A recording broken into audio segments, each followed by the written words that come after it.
kind of evaluate the starting defense this season, what are some main points of improvement you're emphasizing for them through 3 games? Oh, man, a lot of stuff. Gap integrity, leveraging the ball from the outside in, eyes on our work, formation recognition, tackling. I mean, that's been kind of the biggest things. And then, we've got to continue to work. And again, I know we've had, a lot of opportunity to play some subs, but just our red zone, just trying to improve red zone wise and not losing our mind when we get in that area. You mentioned yesterday that Wesco's been able to practice. Has that continued, and do you feel better about him playing this week than maybe some of the other guys who you're labeling day to day? Yeah, absolutely. What information have you guys gotten weather-wise for Saturday, if anything, and do you think that'll change anything with preparation, or has that changed anything for you so far this week? I hadn't changed anything other than we had to come inside today. We started outside, but had to come in, and we have a lot of contingency plans. I mean, we anticipate it being clear and a nice game day, but those are the type of things our operations people really spend a lot of time on. What ifs? What if we lose power? What if our hotel loses power? Cooking food.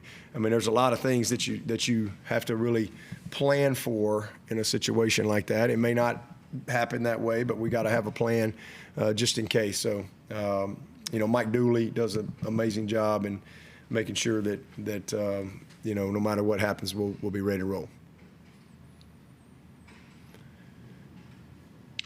Dabo, this is Larry. With Khalil, how do you think he's done so far this season? I guess he's moved around, safety, nickel, and all that. It's good. I mean, he's done well. I mean, he's only had really one full game, and then he's had a couple halves of play. So he's done well. Hey, Dabo, this is Grayson. Just wanted to get your assessment of Cade Denhoff's performance in the starting role on Saturdays. Talking to him yesterday about the journey that it took for him to get there. Just what was it like to see him out there in that starting role, and what has that work been like for him to get to that point? Yeah, he's just, the epitome of, what our program's all about. Guys committed to the program. Some guys come in just like Cade, who's got some development to do. For him, he had a lot of physical development to do. He's always been a smart kid, really high motor, but just really physically and fundamentally and technically as a DN just needed to, put his head down and go to work, and he's gotten better and better every year. Now he's a redshirt junior, and I think that was his first start the other night, but I'm proud of him. I mean, he's a very steady player. He's a great leader. He's just really dependable. He's gonna do his job, in a very consistent way. So that's what we need from him.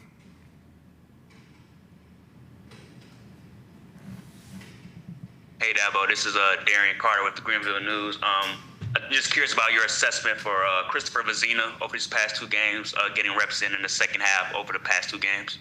It's been really, great. He needs that because, that's what in fact, I was talking to him about today. I mean, every day at practice, that's his game reps. And, that's how he has to approach it every single day. And again, hopefully we can just kind of keep developing him along. He's got a chance to be a really good player. And every rep is just, we had a great 2-minute drill today. He did some really good stuff in that.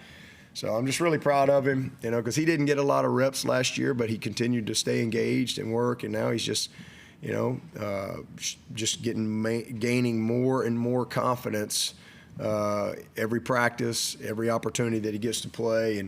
And he's doing a good job of, when he's not playing, really being engaged and making sure he's getting the mental reps. But he's a big, strong kid. He can make all the throws. He just needs experience. And, he's progressing. So it's been really good to be able to have an opportunity to play him in a couple games already, 2 out of 3 games. That's been awesome. Hey, Dabo, it's Will. Just curious from a preparation standpoint, you play a team like Stanford you've never seen before. Is there anything different in how you guys approach this and being that's a team you've never seen? No. I mean, I mean, a lot of times you play, teams every year. They might have the same logo, but they're a different team. There's a lot of new people year in and year out. It's no different. I mean, you got to plan a preparation regardless of who you play or where you play or when you play, and you have to have a great routine. And at the end of the day, it's just football. I mean, it's blocking, tackling, throwing, catching, making the right adjustments, and defensively understanding situations and formations and what comes off of it, and offensively being able to communicate and ID, and it's not any different just because you're playing somebody you haven't played. You just have to do your job and execute and know your plan and the details of the plan. Yeah, but given that Olsen Patt-Henry was, I guess, more of a receiver type in high school, what do you think has gone into him being, I guess, appreciating blocking and being enthusiastic about being a well-rounded tight end this early? Standing on the sideline. I mean, it's that simple. You want to play, you got to block. I mean, you can't just be a wideout at tight end. So there's no greater motivator than the sideline. And K. Rich has done an awesome job putting his room together. And we knew he'd have to develop a little bit, but I mean, he's put the work in. He wants to play. He's super talented, but you can't just be a receiver. You got to play in the box. You got to do all the dirty work too. That's a very tough position to play. And he's a tough kid. He's really bought into it. He's blocking well. I mean, but I guess the biggest thing that has gone into is, like I said, he's just standing on the sideline. So you want to play, you got to earn it, and you got to get better.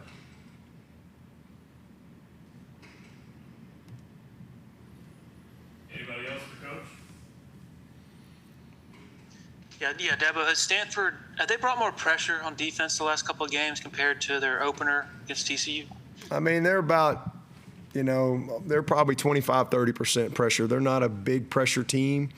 I think it's more, where they brought some pressure against Syracuse, but there was a lot of red zone and plus territory in that game, and that's kind of been their deal at this point. Is when you get in a certain area of the field, they'll get after you. But who knows? We'll see. But to this point, they have not been they're about 25, 30%. But they may get in our game and be 60%. So you got to be able to adjust to whatever they do.